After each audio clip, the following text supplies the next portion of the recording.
শাকিব খানকে নিয়ে আমার একটা ছবি আরম্ভ করেছিলাম। ছবির নাম এক জনমের ভালোবাসা। এই ছবির প্রডিউসার ছিল ডন, অভিনেতা ডন। সেই ছবির কো আর্টিস্ট ছিলেন সোহেল রানা, ববিতা, দিঘি। তখন তো দিঘি ছোট, 2007 সালের কথা বলছি, 8 সালের কথা বলছি। এবং ছবিটির বেস্ট শুটিংও আমরা করি।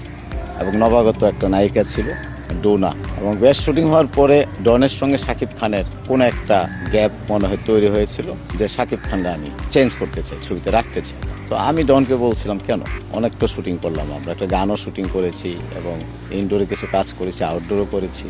পাশাপাশি সোহেল রানা, ববিতা, ওনারাও জানে শাকিব খান এই ছবির নায়ক। এটাও তো 2010 সাল। সে বলো, না ওস্তাদ, এরকম একটা বিষয়, অনেক টাকা পয়সা মনে হয় নিচ্ছে ইত্যাদি।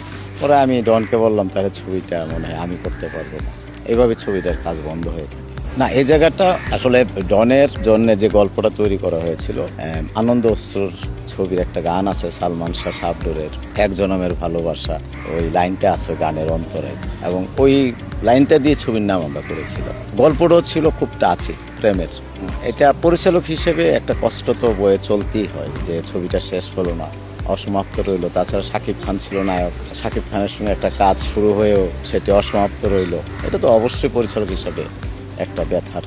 শাকিব খানের নিয়ে এখন কাজ করার ইচ্ছা করলেও এটি একটা আকাশ কুসুম কল্পনার মতো। কারণ হচ্ছে শাকিব খান নিজে যেভাবে চয়েস করে থাকেন গল্প বা তার